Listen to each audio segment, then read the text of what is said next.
Jake Paul has lost his mind. This is probably the worst mistake of his career. I believe that you're a cheater, and I believe that you use steroids. On December 4th, when he was tested, he tested positive for cocaine. Jake Paul just got sued by Anthony Joshua, and the reason is nothing less than steroid use. Jake Paul has just been slammed with a lawsuit from Anthony Joshua, and the accusation is explosive: steroid use. What began as a flashy YouTube boxing experiment has spiraled into a career-threatening scandal built on claims of deception, shortcuts, and betrayal of the sport. What truly fueled Jake Paul's rise? And can his legacy withstand this storm? Joshua isn't pulling punches. He's firing directly at Jake, determined to make him answer for every word. Overnight, their rivalry morphed into a full-scale crisis that stunned the boxing world, leaving fans and analysts rethinking everything they thought. For literally like fucking nothing. Like they're suing me for something I didn't do. Like, on God, it's just the most bullshit thing, and I literally had to pay them a lot of fucking money for no reason. And I'm like, it just pisses me the fuck off. Here stands a man who climbed from YouTube fame to boxing stardom, celebrated as a giant slayer, now facing accusations that could dismantle his entire public identity. I believe that you're a cheater, and I believe that you use steroids. So I want to randomly steroid test you for the next 2 years. And that thing that you came out with today, nobody on earth thinks that you really wrote that. And the scandal is massive. Joshua's team alleges Jake Paul used anabolic steroids, specifically testosterone enanthate and nandrolone, to build the muscle, stamina, and punching power he showcased during his meteoric rise. Yeah, for sure, man. Clean. That was for possession.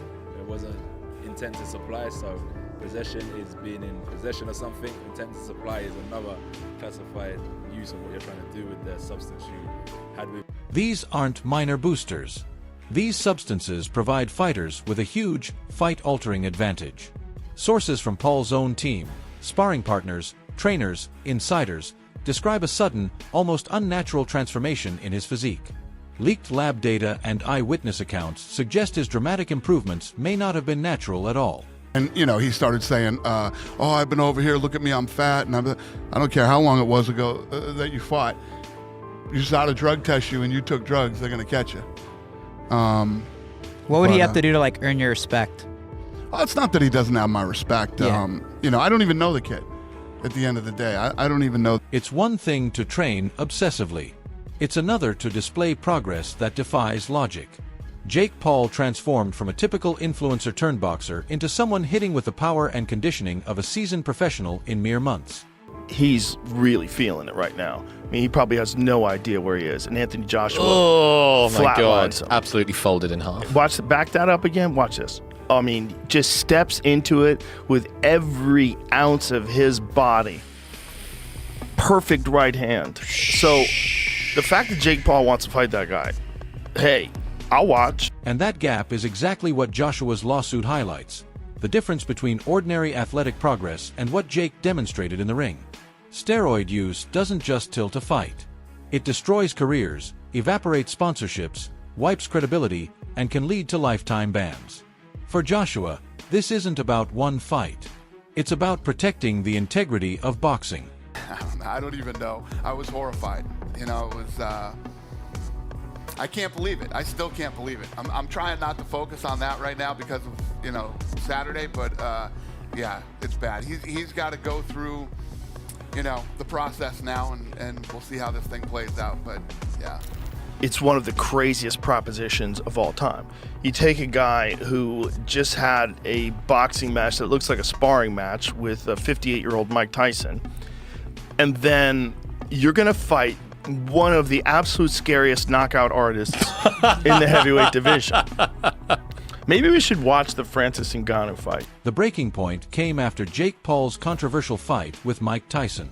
Millions watched in disbelief as Jake, still a relatively inexperienced boxer, displayed power and aggression far beyond anything analysts predicted. Mike Tyson fight. Yeah. He could have knocked him out earlier and clearly was choosing not to. I mean, he bows to him at the end. It seemed to me like sparring. His punches landed with shocking force. His stamina exceeded expectations. and his ability to absorb Tyson's legendary power triggered immediate suspicion. UFC President Dana White didn't sugarcoat it. He said the performance looked like steroids, plain and simple. Power like that doesn't appear overnight. When they get a sample that comes in negative, they make... You mean positive? Yeah, I mean positive. Yeah, when they find out that it's positive, they're absolutely sure when they come out and say, hey, this tested positive, that it's positive. So I'm expecting the same thing from the BC. The emotional fallout has been enormous. Fans who admired Jake's confidence and ambition now feel betrayed. Lab data and insider testimony suggest Paul's testosterone levels and muscle development during peak training months were 3 to 5 times higher than what's normal for an athlete his age. A massive pressure. Not to mention a number of other things that, you know, some the internet knows about and some that they don't. But I, as someone that's 35, looking at you, knowing you, I know for a fact that this is having a massive compound stress on your mind. I know that. And I know that prior to all this, even when you were top of the top, you were already struggling with anxiety. That's not a small advantage. It's a complete transformation, affecting power, explosiveness, recovery, and conditioning. Combined with the stamina he displayed against Tyson, the numbers paint a picture that's hard to dismiss. These aren't rumors. These a phone call like with my lawyers for one of the lawsuits, and I knew that it was gonna be like a big L. And it, like, I'm just sitting on the phone call for literally like something I did not do. Like and it goes back to like people just like attacking Jake Paul and like wanting to see. Meanwhile, Jake Paul is doubling down. He's dismissed the lawsuit as desperation and nonsense, but the pressure is brutal. Sponsors are reconsidering deals, fans are hesitating, and media outlets treat every leak as confirmation. A social media star facing a possibly career-ending scandal. This is new territory for boxing. The question is harsh. If the allegations hold, does Jake Paul's entire legacy collapse? The Tyson fight, the wins, the hype, everything could be tainted. For fighters and fans, the line between genuine skill and chemical advantage has never felt thinner. With Joshua pushing the case relentlessly, this battle goes far beyond Jake Paul. It's a warning to anyone who thinks shortcuts can replace discipline. Jake Paul or Anthony Joshua? Okay, all respect to Jake Paul and everything he's done in the sport of boxing. And I gotta go Anthony Joshua. Does he finally get knocked out, Jake Paul? I don't know. He's very athletic. You gotta give him that. I need to see the rule structure because I know sometimes in his fights there's an interesting rule structure to the weight classes. If Anthony Joshua can be his full weight, I definitely think he could knock Jake out, but I want to see the rules and see how they played that out. Anthony Joshua is not someone you want enraged. And right now, he's beyond furious. This isn't the composed focus of a fighter in the ring. This is the fury of a man who believes someone has disrespected the core of his sport. Boxing isn't entertainment for Joshua. It's a lifetime of discipline. Seeing Jake Paul allegedly cheat the process isn't just disappointing, it's insulting. And Joshua is taking it personally. His lawsuit is loaded, medical reports, lab data, insider accounts, all lined up like evidence in a criminal case.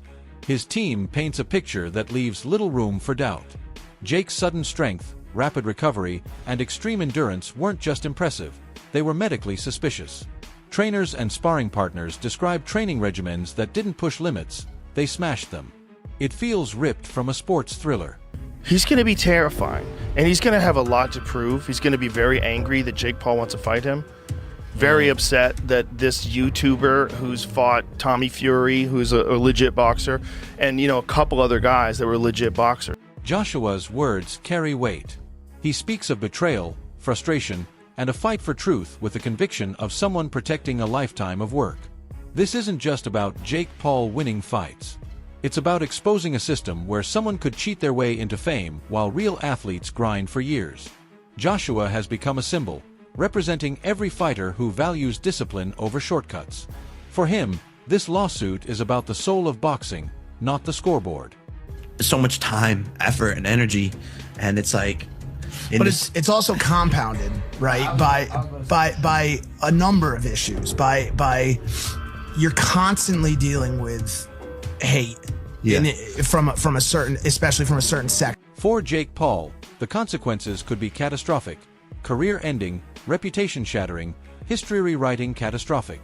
A single ruling could wipe away years of branding and showmanship faster than any knockout.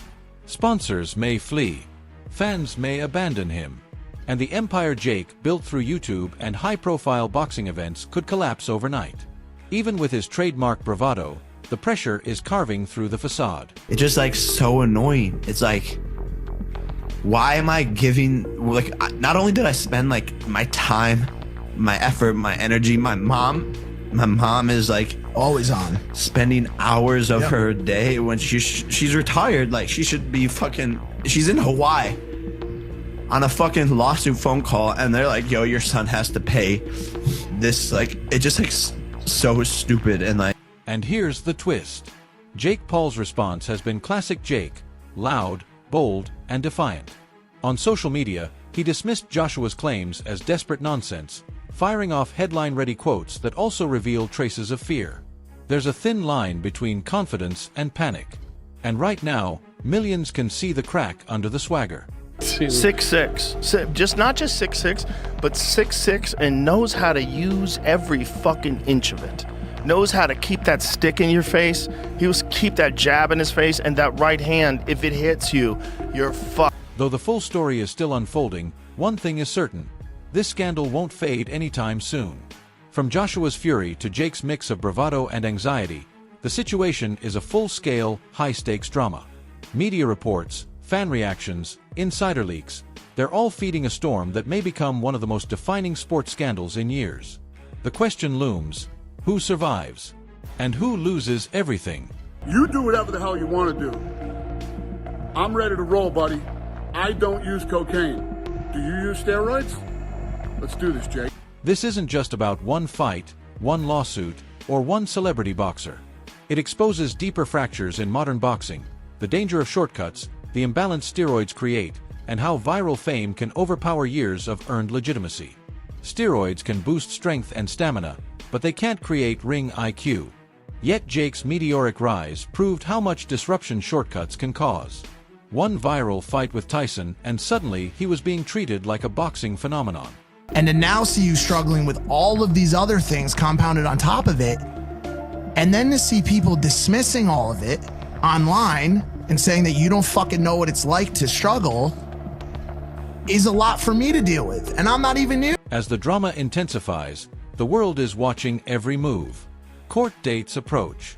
New evidence leaks. Every rumor sparks debate. Gyms buzz with theories, boxing forums argue non-stop, and social media is in overdrive. Each new detail becomes part of a narrative that feels like a courtroom drama colliding with a cultural moment. That sucks, and that's why so in the morning I'm like dealing with that shit, and then it comes like full circle with like I can't even now speak about like how I'm feeling, and they say like bad things like happen in threes, and like I really believe that. It was like lawsuit, like Tana shit,